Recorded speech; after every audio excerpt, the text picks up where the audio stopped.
నమస్తే వనితులందరికీ తొలి శ్రావణ మంగళవారం శుభాకాంక్షలు. సుమంగళులు అందరూ ప్రతి ఇంట్లోనూ కూడా ఇవాళ అంగరంగ వైభవంగా మంగళగౌరి పూజలు చేస్తారండి. మంగళ గౌరి మంగళకరమైనది, శుభాలని చేకూర్చేది, ఐదవతనాన్ని ప్రసాదించేది, సిరి సంపదల్ని, పిల్లా పాపల్ని, మొత్తం సమస్తమైనటువంటి అంటే అష్ట సంపదలు, అష్టైశ్వర్యాలు అంటారు కదా, అన్నిటినీ ప్రసాదించే తల్లి సర్వమంగళ. శ్రావణ మంగళవారం నోములు ఉంటే 5 సంవత్సరాలు, ఇలా జీవితాంతం. ఇదేమి నోచే నోము కాదండి, అది కూడా అందరూ చేసేది కాదు. పెళ్ళైన దగ్గర నుంచి అంటే కొత్తగా పెళ్ళైన సంవత్సరం నుంచి మొదలుపెట్టి 5 సంవత్సరాలు మాత్రమే చాలునండి. ఒక్కో సంవత్సరానికి మారుతూ ఉంటుందన్నమాట. పెళ్ళైన వెంటనే మొదటి సంవత్సరం పుట్టింటి వాళ్ళు తీసుకొచ్చి ఈ నోము నూపిస్తారు. దీనికి శనగలు నానబెట్టుకోవాలి ముందు రోజే. ఇల్లు వాకలు కడుక్కోవడం, ముగ్గులు వేసుకోవడం, మామిడి తోరణాలు కట్టుకోవడం, పువ్వులు తెచ్చుకోవడం, ఇవన్నీ సదా మామూలే. అన్ని పూజలకు ఎలా చేస్తామో అలాగానే చెట్టు రోజు ఉదయాన్నే లేచి తలంటి పోసుకొని దేవుడి గదంతా శుభ్రం చేసుకుని, మనం కలిసి ఉన్నవాళ్ళు కలిసి పెట్టుకుంటారు, లేని వాళ్ళు ఆ గౌరీదేవికి ఒకవేళ పుట్టింటి వాళ్ళు ఇచ్చేదంటే సింహాసనాన్ని పెళ్ళి వెళ్ళాక ఆడపిల్ల ముట్టుకోకూడదు, ఇవ్వరు. అందుకని మంగళగౌరిని, పసుపు గణపతిని పసుపుతో చేసుకుని ఇంట్లో కూడా పూజ చేసుకోవచ్చును, ఫోటో పెట్టి పూజ చేసుకోవచ్చును. ఆ తల్లికి పూజ చేయడానికి శనగలు మాత్రం ముందు రోజే నానబెట్టుకుని ఉదయాన్నే లేచి అవి శుభ్రం చేసుకోవాలి. చేసుకుని బుట్ట వాయనం అంటారు దీన్ని. అందుకని బుట్టలా ఉండేటటువంటి ఒక గిన్నెని తీసుకొని, లేదా వెదురు పేళ్లతో ఉంటుంది కదా ఆ బుట్ట, మరీ శ్రేష్టం అండి. దానికి పసుపు రాసి బొట్టు పెట్టి అందులో ఈ శనగలు పోసి ముందే అక్కడ పెట్టుకోవాలండి. మర్చిపోతామేమో అని ఒక ఎత్తి దాంట్లోకి తాంబూలం అంటే 3 ఆకులు చెక్క దక్షిణ పెట్టేసి అక్కడ పెట్టేసుకోవాలి. 2 అరటిపళ్ళు, ఇంకా పూజకు కావాల్సిన కొబ్బరికాయ, అరటిపళ్ళు. పార్వతీ పరమేశ్వరులు ఇద్దరినీ కూడా మనం శ్రద్ధాభక్తులతో పూజించుకుని మంగళగౌరి పూజ చేసుకుని, అంటే ఈ సంవత్సరం 4 వారాలు, 5 వారాలు వస్తే 5, అలాగే తర్వాత అలా 5 సంవత్సరాలు చేస్తే సరిపోతుంది. అలాగే మనం ఒకే చోట 4 వారాలు 5 వారాలు ఈ పూజ చేయాలని ఏమీ లేదండి. ఆ తల్లిని మీరు పుట్టింట్లో ఒక వారం చేసుకోవచ్చును, మీ ఇంట్లో ఒక వారం చేసుకోవచ్చును, అత్తవారింటికి వెళ్ళి ఒక వారం చేసుకోవచ్చును. ఇలా ఎక్కడైనా చేసుకుంటే వాళ్ళకి సౌభాగ్యం, చేసుకున్న వాళ్ళకి సౌభాగ్యం, ఎంతో మంచిది కూడానండి. అంతకన్నా అంతకుమించి ఏమీ లేదండి. దీనివల్ల ఎటువంటి ప్రమాదము తప్పు కాదు. ఎక్కడికి వెళ్ళైనా సరే, అంటే మీరు ఎక్కడుంటే అక్కడ హాయిగా ఈ పూజ చేసుకోవచ్చునండి.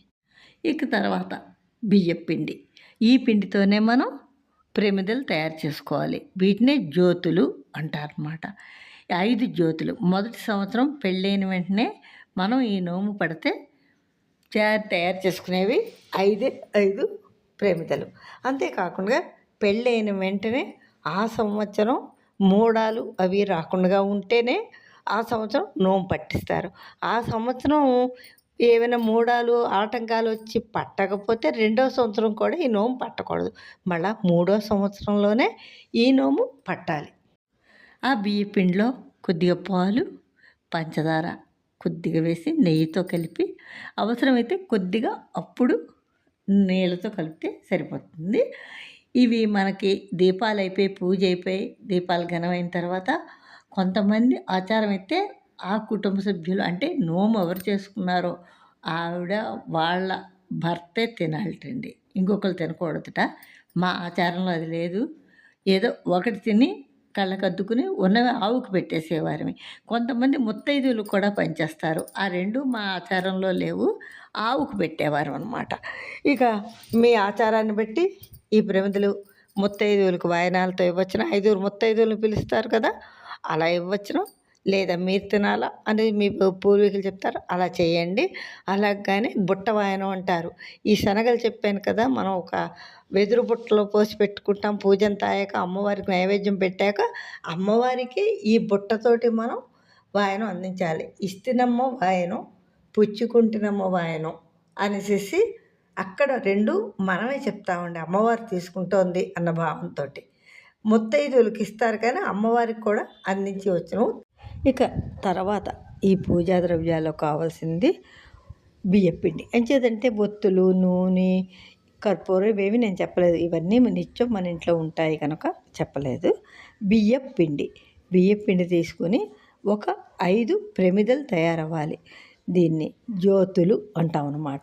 అంటే పెళ్ళికి ఎలా జ్యోతులు వెలిగిస్తారో అలాగానే దీనికి కూడా 5 ప్రమిదలు తీసుకుని ఆ 5 ప్రమిదల్లోనూ ఆవు నెయ్యితో ఒత్తులు తయారు చేసి పెట్టుకుని దాని ప్రతి ప్రమిదకి బొట్టు పెట్టి అక్కడ సిద్ధం చేసి పెట్టుకోవాలండి. దీపం దర్శయామి అనేసి పూజలో అన్నప్పుడు ఈ దీపాలు వెలిగిస్తాం అన్నమాట. అలా చేసుకుని ఓ పళ్ళెంలో పెట్టుకొని అందులో పువ్వు పెట్టి ఉంచారనుకోండి శుభకరం. దీపాలు వెలిగించేటప్పుడు అక్కడతో అదొక తంతు పక్కన పెట్టేసి ఇంకా పూజ ప్రారంభం అన్నమాట. పూజ అంతా అయ్యాక అప్పుడు ఈ దీపాలు వెలిగించాలి. గౌరీదేవికి భక్తి విశ్వాసాలతో తల్లిని శ్రద్ధాభక్తులతో పూజ చేస్తేనండి ఇన్ని అష్ట సంపదలు ఆ తల్లి మనకి ప్రసాదిస్తుందండి. అంత గొప్పది మంగళగౌరి. మంగళగౌరి లేని ఇల్లు ఉండదనుకోండి. ప్రతి ఇంట్లోనూ మంగళగౌరి ఉంటుంది. నిత్యం పూజలు అందుకుంటూనే ఉంటుంది. అయితే పెళ్ళైన సంవత్సరం నుంచి 5 సంవత్సరాలు మాత్రమే ప్రతి సంవత్సరం పెరుగుతుంది. మొదటి సంవత్సరం 5 ప్రమిదలు, అలాగే 5 ముత్తైదువులు. రెండో సంవత్సరం 10 మంది ముత్తైదులు, 10 ప్రమిదలు. మూడో సంవత్సరం 15. నాలుగో సంవత్సరం 20. ఐదో సంవత్సరం వచ్చేసరికి 25 ప్రమిదలు, 25 మంది ముత్తైదువులు. శనగలు, పిండి ప్రతిదీ పెరుగుతూ వస్తుందన్నమాట ముత్తైదువుల దగ్గర నుంచి. అలా కథ చదువుకుంటున్నప్పుడు మనం అట్లకాడ బోధించి జ్యోతుల మీద పెడతాం కదా. మనం ఆవు నెయ్యితో దీపాలు వెలిగిస్తాం. ఆవు నెయ్యి అట్లకాడకు కూడా రాస్తాం కనుక దాని తాలూకా ఆ సెగకి ఈ నెయ్యి అంతా కాటుకులా తయారవుతుంది. ఆ కాటుకు పెట్టుకుంటే చాలా మంచిదండి. కళ్ళకి ఎటువంటి దోషాలున్నా పోతాయి. తర్వాత తోరాలు. ఈ తోరాలకు కూడా 9 ముళ్ళు వేయాలి. పువ్వులు కూడా మనకి ఎన్ని రకాలు దొరికినా మంచిదేను. కనకాంబరాలు, మాసపత్రి, అలాగే మరువం, మల్లెఆకులు, సన్నజాజాకులు, మందార పూలు, చామంతి పూలు, ఇలా కనకాంబరాలు. ఈ పువ్వులన్నీ మనం అన్నీ ఎలాగో పూజ తెచ్చుకుంటాం కదా. ఇలా 9 ముళ్ళు రావాలి తోరాలకి. ఒక తోరమేమో అంటే 2 తోరాలు అమ్మవారి మీద పెట్టే పూజ చేస్తాం గౌరీదేవి దగ్గర. ఒకటి మా చేతికి కట్టుకుని ఒకటి అమ్మవారి దగ్గరే వదిలేస్తాం. కొంతమంది ముత్తైదువులకు కూడా ఇస్తారట, అది తెలీదు. మా సాంప్రదాయంలో మాత్రం ఇలా చేస్తామండి.